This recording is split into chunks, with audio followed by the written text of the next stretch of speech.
जगदिताय कृष्णाय गोविंदाय नमो नमः। भक्त भक्ति भगवंत गुरु चतुर नाम बपुए, इनके पद बंदन करूं नाशक विघ्न अनेक। राधा तू बड़ भागनी कौन तपस्या की, तीन लोग तारण करन तो तेरे आधी। राधा मेरी स्वामी मैं राधे जी को दास, जन्म जन्म मोहे दीजिए श्री वृंदावन धाम। बरसाने की राधिका नंद गांव को श्याम, दोनों के चरणों में मेरा कोटि कोटि प्रणाम, कोटि कोटि प्रणाम, कोटि कोटि प्रणाम। बोलिए गणेश जी महाराज की जय, कृष्ण कन्हैया लाल की जय, लक्ष्मीनाथ भगवान की जय, सांवरिया सेठ की जय, द्वारिकाधीश की जय, भक्तवत्सल भगवान की जय, राधे रानी की जय, लक्ष्मी मैया की जय, सरस्वती मैया की जय, गौ माता की जय, भक्त नरसिंह मेहता की जय, अपने अपने माता पिता की जय, गुरुजनों की जय। कि पांडाल से जो भी बाहर बैठे हैं सभी से निवेदन है कि पांडाल में आकर बैठने का कष्ट करें। ये जो भी सामने खड़े हैं इतनी अच्छी व्यवस्था पांडाल की बैठने की है, तो बिल्कुल पांडाल में आकर विराजमान होने का कष्ट करें सभी भक्तजन।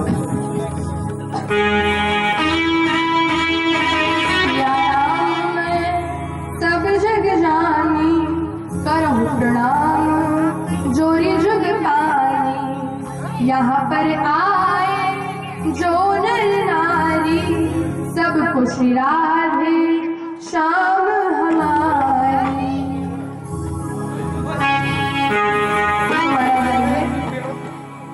सकीर्तन की ओर प्रवेश करा। सकीर्तन क्यों? क्योंकि इस पांडाल में आने से पहले हम सांसारिक मोह माया में भटके हुए थे कि आने से पहले हमने जो कार्य किया, अब जाने के बाद जो काम करेंगे उनमें हमारा मन भटका हुआ है। तो इस मन को एकराजित करने के लिए, इस कथा में लगाने के लिए भगवान का सनाम सकीर्तन करेंगे। तो सभी तालों की सेवा करते हुए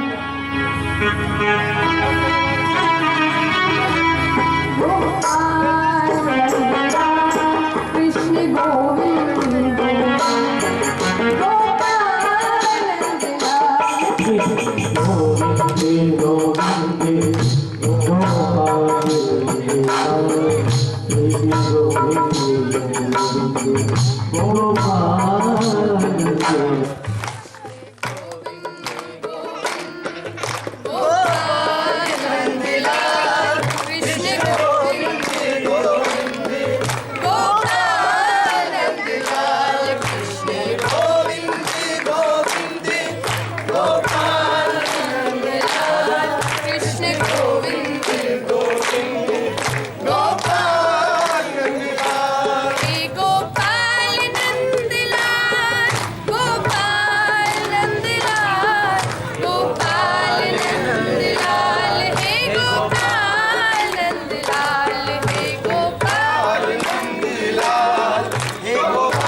गोविंद गोविंद गोपाल नंदलाल गोविंद गोविंद गोपाल नंदलाल।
गोपाल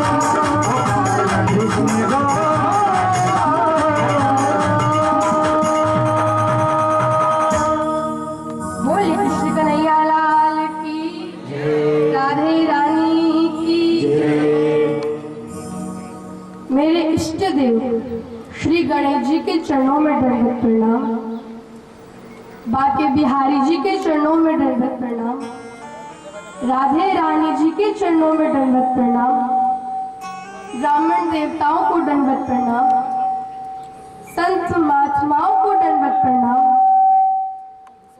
और यहाँ उपस्थित सभी भक्तों को मेरा दंडवत प्रणाम।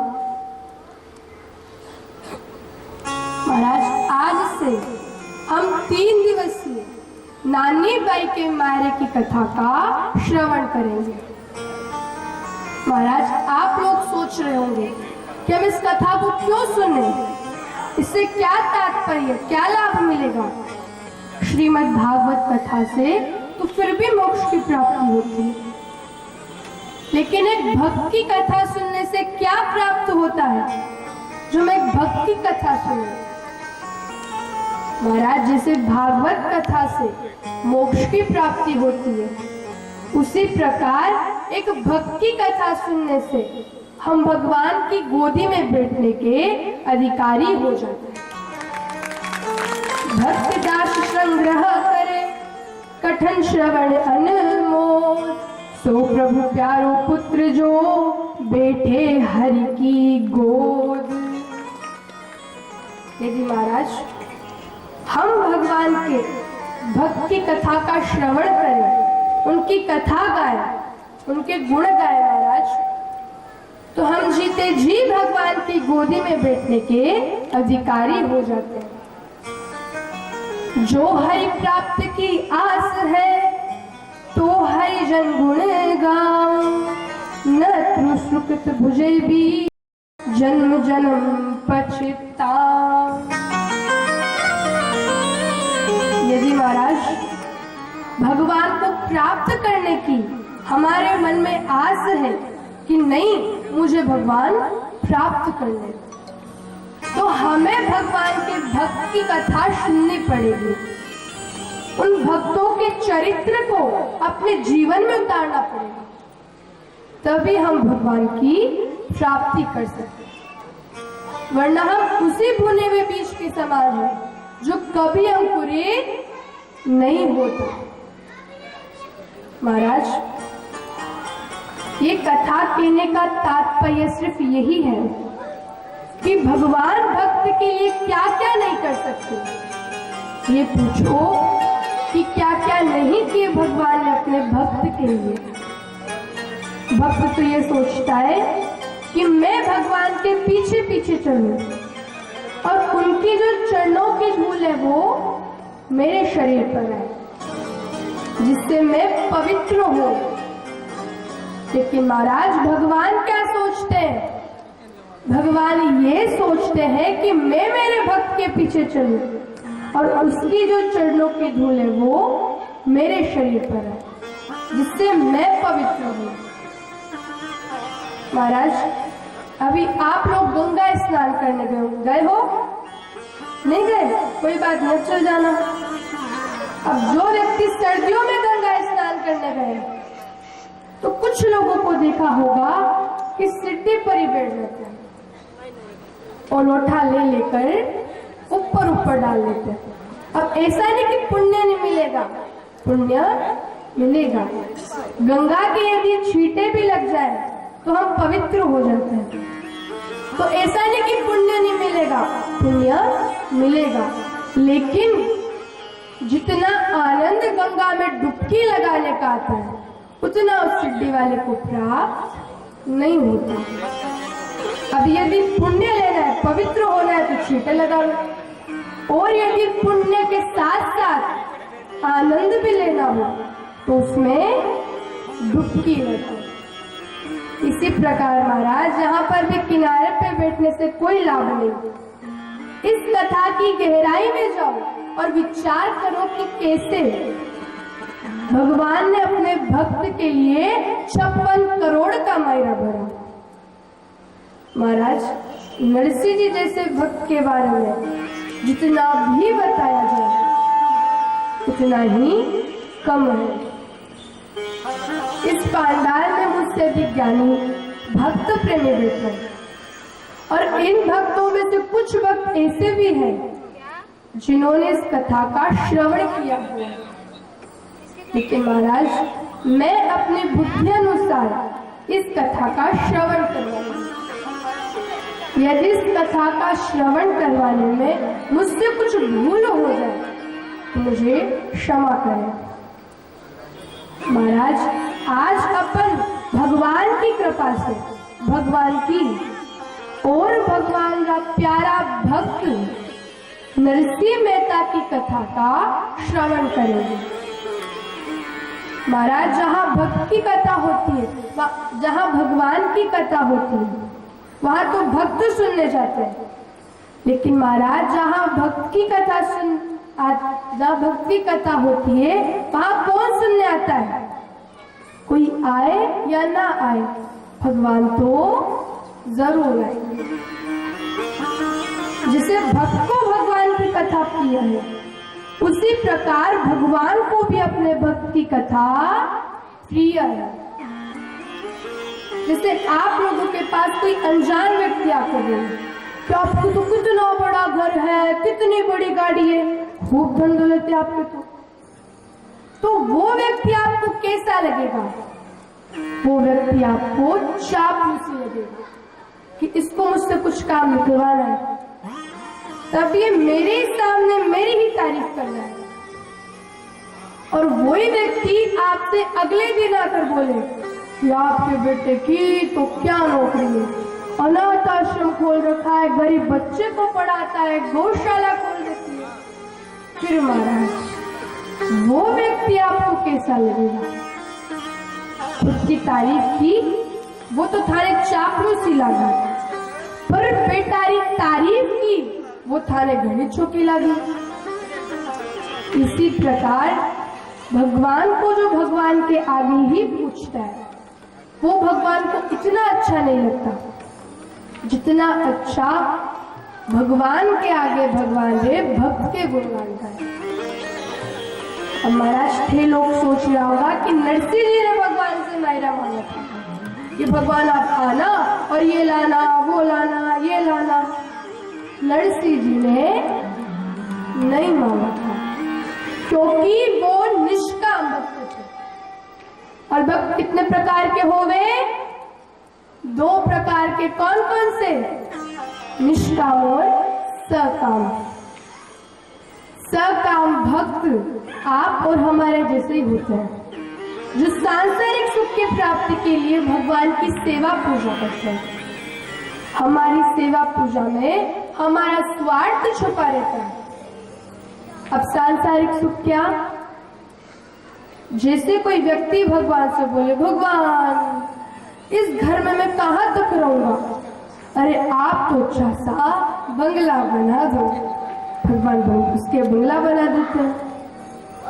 फिर भगवान से बोलेगा कि भगवान ये साइकिल कहाँ तक चलाऊंगा, अरे शादी हो गई, आप तो अच्छी सी मोटरसाइकिल दिला दो। भगवान उसकी मोटरसाइकिल दिला देते हैं। फिर भगवान से बोलेगा कि भगवान ये मोटरसाइकिल भी कहाँ तक चलाऊंगा, अरे बच्चे हो गए, आप तो अच्छी सी 4 व्हीलर दिला दो। भगवान उसकी 4 व्हीलर दिला देते हैं। फिर भगवान से बोलेगा कि भगवान ये 4 व्हीलर भी कहाँ तक चलाऊंगा, अरे परिवार बहुत बड़ा हो गया, आप तो अच्छी सी बस दिला दो। ऐसे महाराज उसकी मनोरथ इच्छा बढ़ती जाती है, बढ़ती जाती है, बढ़ती जाती है। भगवान उसके कर्म अनुसार उसकी हर एक मांगे पूरी करते हैं। लेकिन महाराज भगवान को प्राप्त करने के लिए हमें निष्काम भक्त बनने की आवश्यकता है। निष्काम भक्त भगवान से मोक्ष और भगवान की प्राप्ति ही मांगते हैं। इस भारत भूमि पे अनेकों निष्काम भक्त हुए। नरसिंह जी, मीराबाई, पीपाराम, तुलसीदास, सुदामा जी, इन सबने भी तो निष्काम भक्त बनके ही भगवान की प्राप्ति की थी। अब ऐसा नहीं कि जो भक्त हुए उनके जीवन में दुख नहीं आया, क्योंकि महाराज यही हम लोगों की सबसे बड़ी गलतफहमी है, जो ये सोचते हैं कि इन भक्तों के जीवन में दुख नहीं आया। महाराज जितना दुख भगवान हमें नहीं देता, उससे कई ज्यादा दुख भगवान ने इन भक्तों को दिया। और भगवान इन्हें दुख इसलिए देते थे क्योंकि भगवान को पता था कि यदि मैं इसे ज्यादा दुख दूंगा तो ये मेरे पास आता जाएगा, मेरे भजन गाएगा। और महाराज दुनिया में हर एक व्यक्ति किसी न किसी बात से, किसी न किसी चीज से दुखी है। कोई तन दुखी, कोई मन दुखी, कोई धन बिन रहे उदास, थोड़े थोड़े सब दुखी, सुखी राम को दास। महाराज कोई तन से दुखी है, किसी के शरीर पर कुछ बीमारी है, शुगर है, कैंसर है, डायबिटीज है, तो वो उन बीमारी से दुखी है। और कोई मन से दुखी है, खूब धन दौलत है, करोड़ों का व्यापार है, लेकिन वो अपने मन से दुखी है। उसके बेटे बहू या उसके परिवार वाले उसका कहना नहीं मानते, तो वो उनसे दुखी है। कोई अपने पड़ोसी को देखकर दुखी है, उसका पड़ोसी ज्यादा धनवान है, वो सुख से कैसे रह रहा है, तो वो उसे देखकर दुखी है। एक बार महाराज एक सेठ जी थोड़े भारी शरीर के थे, तो अपनी दुकान पर कुर्सी पर बैठे थे। अब सामने ट्रक खड़ा, सेठ जी बैठे बैठे उस ट्रक को देख के जाए जिसमें बोरियां भरी हुई थी। एक मजदूर आवे, बोरी को उठावे, कंधे पे धरे और चल देता। अब सेठ जी बैठे बैठे उस ट्रक को देखे जाए और सोचे कि देखो भगवान ने कितना अच्छा शरीर दिया, इतना भारी सामान अपने कंधे पे उठाकर चल दिया, और एक हम देखो कुर्सी से हिला ही नहीं जाता। और उधर वो मजदूर खड़ा खड़ा सेठ जी को देख रहा और कह रहा देखो कितने सुखी है इनके जीवन में, कुर्सी पर बैठे हैं, पंखा चल रहा है, एसी चल रही है, जो भी मंगावे आ जावे। अब सेठ जी तो उस मजदूर के सुख को देखकर दुखी है, और वो मजदूर सेठ जी के सुख को देखकर दुखी है। और कोई महाराज धन से दुखी है, गरीब है, तो वो अपने धन से दुखी है। सुबह का खाना खा लिया, लेकिन शाम के खाने का क्या होगा। बाकी याद रखना महाराज, थोड़े थोड़े सब दुखी, सुखी राम को दास। कि जिसने भगवत चरणों को पकड़ा है वो ही इस संसार में सबसे ज्यादा सुखी है। महाराज रोज महाराज इस समय हम लोग कहते हैं ओम जय जगदीश हरे, स्वामी जय जगदीश हरे। अगली लाइन क्या है? भक्त जनों के शरण में ओम जय। अब आर्ट तो सुनिए आप लोगों को क्या लगा? हाँ एकदम सही कहा, प्रभु अब हमारे सारे दुख कष्ट पीड़ा आपको हरनी है। फिर बीच में एक लाइन आती है, तन मन धन सब स्वामी तेरा क्या लागे ओम जय। यदि मंदिर में खड़े भी रहे ना आरती गाने के लिए तो ये लाइन बड़ी धीमे से गाते कि भगवान कहीं सुन ना ले। अगले दिन आकर बोले ला तन मन धन सब कुछ ले, इसलिए बड़े धीमे से गाते। और जब महाराज इस आरती की लास्ट वाली लाइन आती है उसमें तो पूरा होल गूंजने लग जाता है, सुख संपत्ति घर कष्ट मिटे।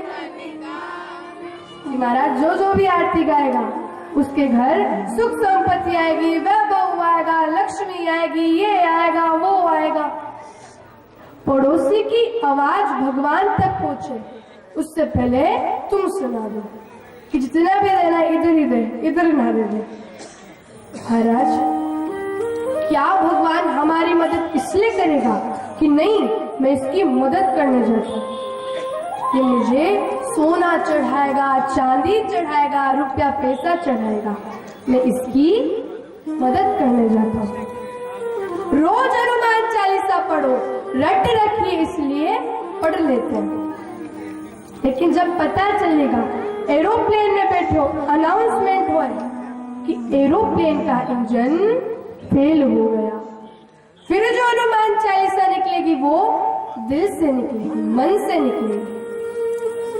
और महाराज सुख और दुख ये दोनों जीवन के कठोर सत्य है। जब सुख आएगा तब दुख भी आएगा, और जब दुख आएगा तब सुख भी आएगा। अभी थे लोग था कि टाबर से कहवे ना, टाबर माने बच्चा, बच्चे लोगों से कहवे ना कि ज्यादा हंस मत, बाद में रोड़ो पड़े लोग, कहते हो ना महाराज। इसी प्रकार सुख आएगा तो दुख भी आएगा, और जब दुख आएगा तब सुख भी आएगा। भगवान हमारी दुख रूप में परीक्षा लेता है। जैसे भी अध्यापक अपने शिष्यों को पढ़ाने के बाद उनकी परीक्षा लेता है, एग्जाम लेता है, और उस एग्जाम में जो अच्छे अंकों से पास होते हैं उसके बड़े बड़े पोस्टर में फोटो आते हैं, अखबारों में नाम आते हैं। इसी प्रकार भगवान भी हमारी दुख रूप में परीक्षा लेता है। यदि हम उस दुख में भी भगवान का श्रवण करते गए और भगवान के सच्चे भक्त हैं तो हमारा नाम भी भगवान स्वर्ण अक्षरों में लिखेंगे। लेकिन महाराज हमारे पास इतना समय नहीं कि भगवान की सेवा पूजा कर सके, उनके भजन गा सके, उनके गुण गा सके। दुख आएगा तो सब भगवान को याद करेंगे, लेकिन सुख में तो कोई भी भगवान को याद नहीं करेगा। कहते हैं ना महाराज, दुख में सुमिरण सब करे, सुख में करे न कोई। जो सुख में सुमिरण करे, दुख का है को। महाराज दुख में तो सब भगवान को याद करते हैं, लेकिन हम सुख में भी भगवान को याद करने लग जाए, उनके गुण गाने लग जाए, तो दुख आएगा ही कहां से। और आ भी गया तो भगवान उस दुख को भी सुख के समान में बदल देंगे। अब आप लोग सोच रहे होंगे कि हमारे पास इतना समय नहीं कि भगवान की सेवा पूजा करें, नरसिंह जी जैसे भगवान की सेवा पूजा करें, मीराबाई जैसे भगवान की सेवा पूजा करें, क्योंकि हम गृहस्थी लोग हैं। सुबह उठते ही घर के थोड़े काम काज करना, बच्चों को स्कूल के लिए तैयार करना, खुद तैयार होकर ऑफिस जाना, दुकान जाना। और कभी कभार तो हमें इतनी जल्दी होती है कि हम बिना खाना खाए ऑफिस चले जाते हैं, दुकान चले जाते हैं। तो ऐसे में आप ही बताओ कि भगवान की सेवा पूजा कैसे करें। महाराज भगवान ये नहीं कहते कि तुम मेरे लिए समय निकाल कर मेरी सेवा पूजा करो, मेरे गुण गाओ। महाराज जब आप काम कर रहे होते हो तब भी भगवान के नाम गा सकते हो, भज सकते हो। काम करते चलो, नाम जपते चलो, काम करते चलो, नाम जपते चलो, कृष्ण गोविंद गोपाल भजते चलो, कृष्ण गोपाल भजते चलो, काम करते चलो, नाम जपते चलो, काम करते चलो, नाम जपते चलो, कृष्ण गोविंद गोपाल भजते चलो, कृष्ण गोपाल भजते चलो। कि महाराज काम करते चलो और भगवान के नाम बचते चलो, क्योंकि इस कलयुग में तो भगवान के नाम स्मरण मात्र से ही हम भगवान की प्राप्ति कर सकते हैं। सतयुग द्वापर त्रेता में भगवान को प्राप्त करने के लिए महाराज जंगलों में जाना पड़ता था, घोर तपस्या करनी पड़ती थी, बड़े बड़े यज्ञ करने पड़ते थे, जब जाके भगवान की प्राप्ति होती थी। लेकिन महाराज इस कलयुग में तो भगवान के नाम स्मरण मात्र से ही हम भगवान की प्राप्ति कर सकते हैं। कलयुग केवल नाम आधारा, सुमिर सुमिर नर उतरई पारा।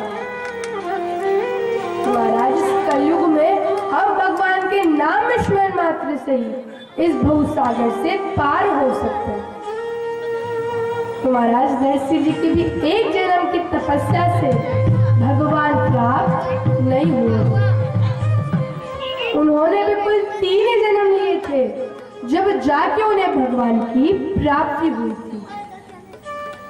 तृतीय जन्म की कथा सुनाऊं, तृतीय जन्म की कथा सुनाओ, तृतीय जन्म की कथा सुनाऊं, सीधे जन्म की कथा सुनाओ, थोड़े में बहुत ही समझाऊं, थोड़े में बहुत ही समझाओ, तृतीय जन्म की कथा सुनाऊं, तृतीय जन्म की कथा सुनाओ, थोड़े में बहुत ही समझाऊं, थोड़े में बहुत ही समझाओ, पूर्व जन्म हो तू नट भारी, पूर्व जन्म हो तू नप भारी, समुद्र नाम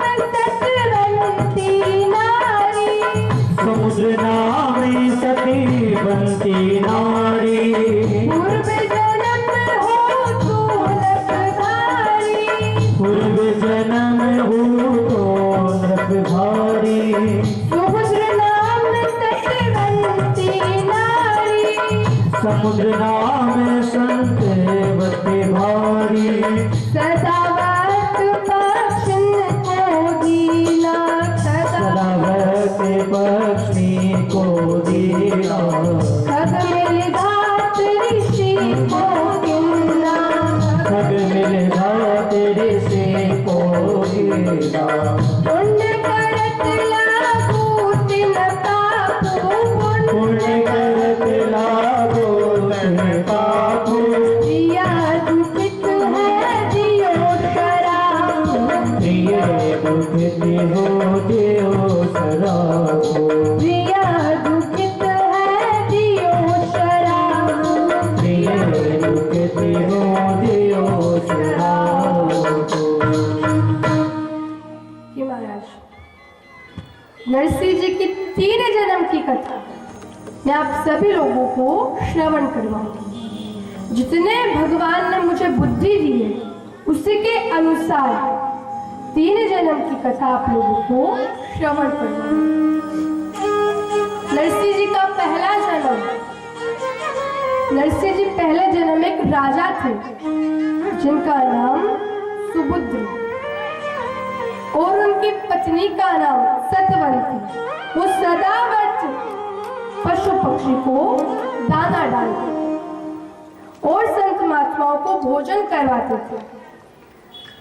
अब जंगल में वो जिस जगह पशु पक्षी के लिए दाना डालते थे वहां पर एक शेर आकर पशु पक्षी को खा जाता।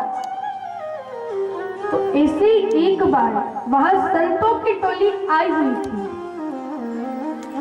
तो शेर ने एक संत को मार दिया। संत की पत्नी क्रोधित होकर कहा कि जो भी जंगल में पशु पक्षी को दाना डालता है वो अगले जन्म में पूरे परिवार के साथ शेर बन जाएगा।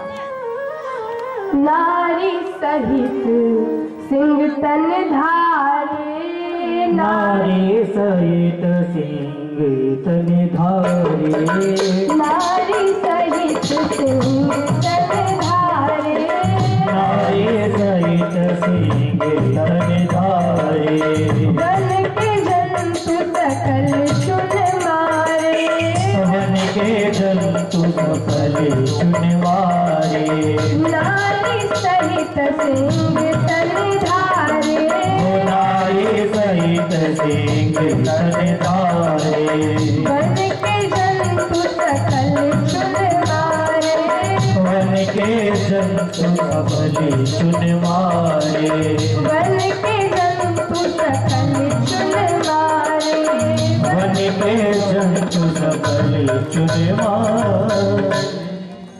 कि महाराज नरसिंह जी का दूसरा जन्म श्राप के वजह से शेर के रूप में हुआ। तो महाराज धीरे धीरे वो शेर शेरनी नरभक्षी हो गए। नरभक्षी यानी लोगों को मार कर खाने लगे। तो महाराज शेर के भय से आसपास के गांव वाले दूसरे गांव में जाकर रहने लगे। तो पीपा भक्त हर साल द्वारिका दर्शन के लिए जाता था। तो जिस मार्ग से वो द्वारिका जाते थे उसी मार्ग में वो दो शेर शेरनी रहते थे। तो लोगों ने कहा कि महाराज आप इधर होकर द्वारिका मत जाइए, इधर नरभक्षी शेर रहते हैं वो आपको मार कर खा जाएंगे। आप दूसरे रास्ते से द्वारिका जाइए।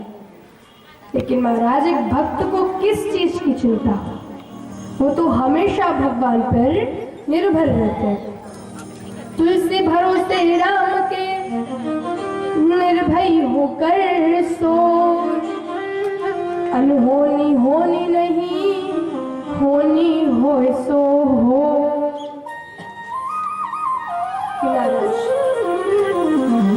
पीपा भक्त कह रहे कि जो होना होगा वो हो जाएगा और जो होना ही नहीं होगा वो कैसे होगा।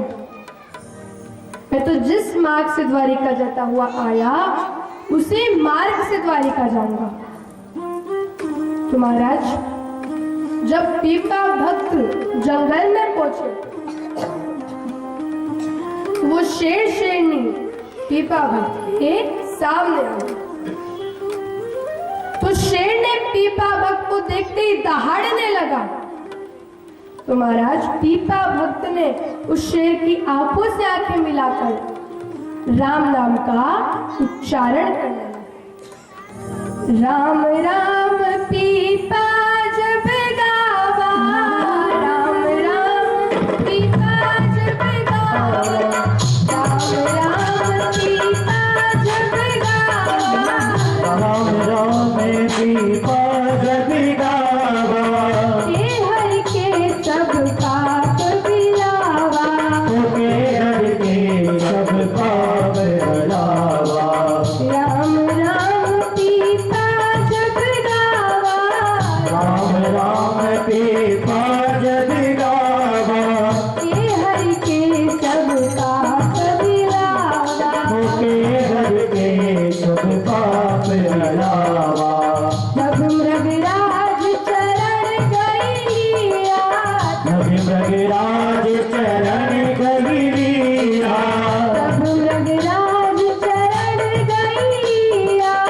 भगत राज चरण गरीला पीता भगत ज्ञान जब दिया, पीते भगत ज्ञान जब दिया, पीता भगत ज्ञान जब दिया, पीता भगत ज्ञान जब दिया।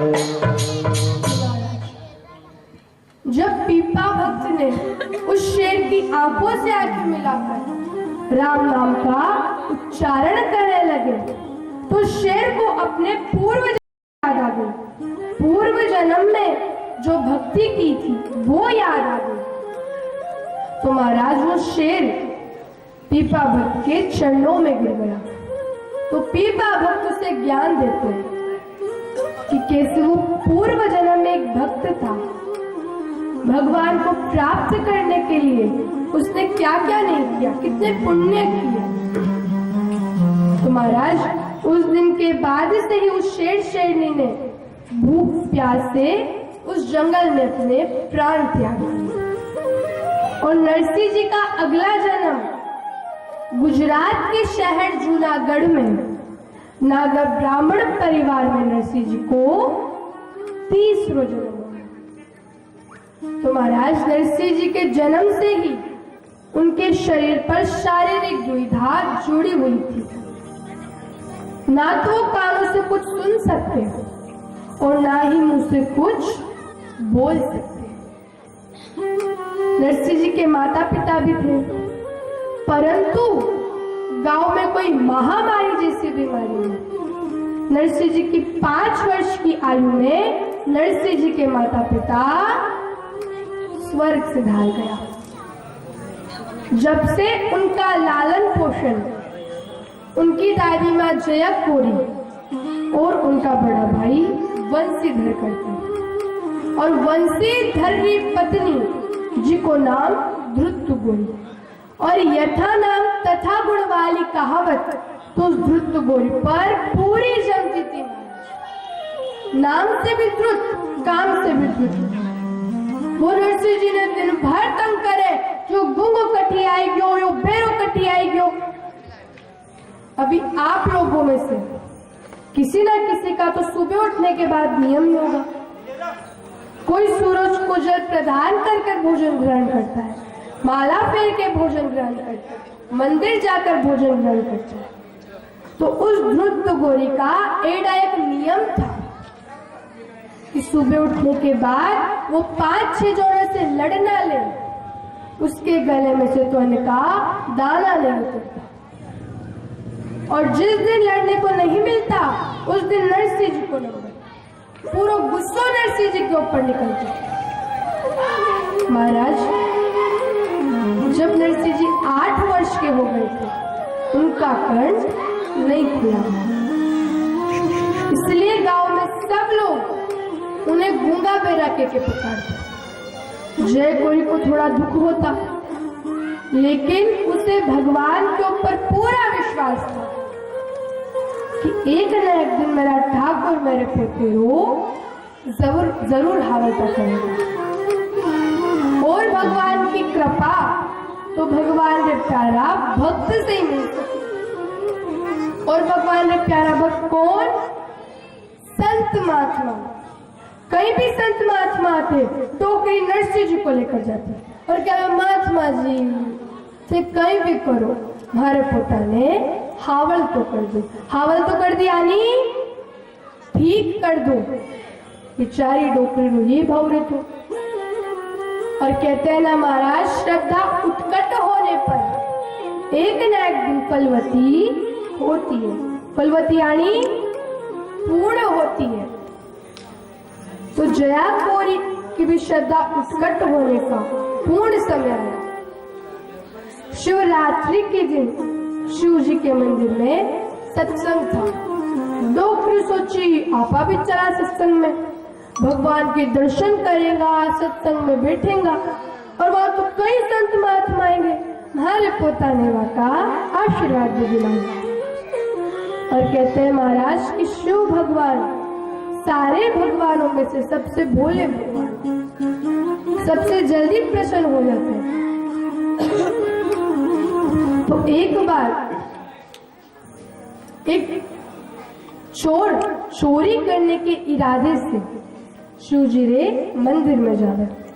तो आइए महाराज उस चोर को शिव भगवान ने कैसे दर्शन दिया हम श्रवण करते हैं। वो सारे जग का है वो रखवाला, वो सारे जग का है वो रखवाला, हाँ मेरा भोला है जग से निराला।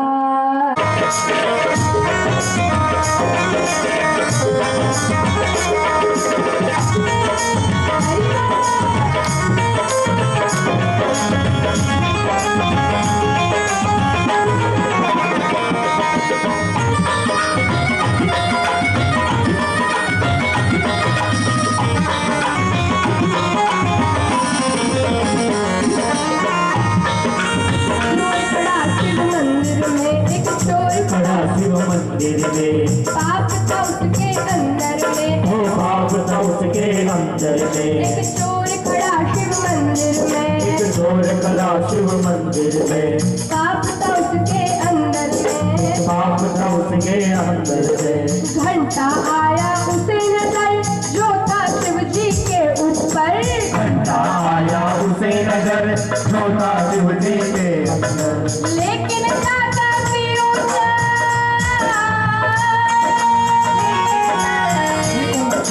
उस तक वो कैसे पहुंचा, लेकिन दादा भी ऊंचा उस तक वो कैसे पहुंचा।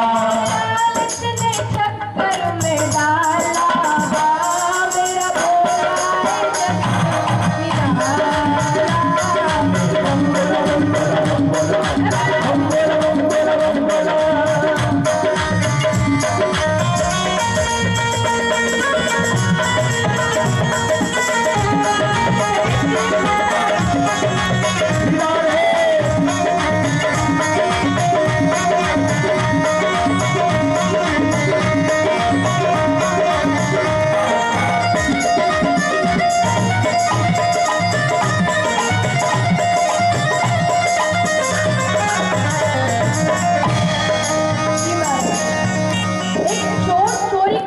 इरादे से शिव जी के मंदिर में जा रहे। अब चोर चोरी करने की वस्तु ढूंढता है कि क्या चोरी कर लेकर जाऊं, क्या चोरी कर लेकर जाऊं। तो उसे घंटा नजर आता, वो शिव जी के ऊपर था। अब चोर सोच रहे हैं क्यों ना मैं इस घंटे को उतार लूं। तो चोर उपाय सोचता है कि क्या करूं, कैसे घंटा उतारा जाए। तो चोर सोचता है उसे एक उपाय समझ आता है कि शिव भगवान को भांग का गोला पीकर छोड़े हुए, क्यों ना मैं इनके ऊपर ही चढ़कर ये घंटा उतारूं। उपाय समझ जब आता है, उपाय समझ जब आता है, चोर खड़ा मुस्कुराता है, वो चोर खड़ा मुस्कुराता है। जो मूरत पर वो चढ़कर हाथ लगाया घंटे पर, मूरत पे वो चढ़कर हाथ लगाया घंटे पर। घंटा घन घन बोल उठा, घंटा घन घन बोल उठा, चोर का मनवा डोल उठा, चोर का मनवा डोल उठा। घंटा घन घन बोल उठा, चोर का मनवा डोल उठा, घंटा घन डोल उठा, चोर का मनवा डोल उठा। हुआ डमरू वाला, मेरा भोला है जग से निराला।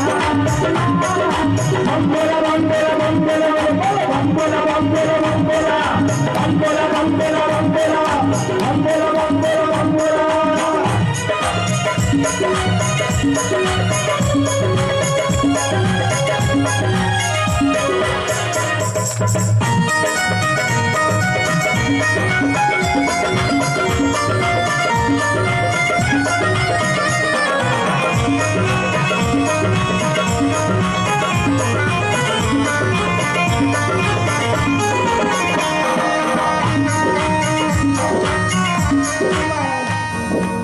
अब चोर शिव भगवान को देख के डर जाता है कि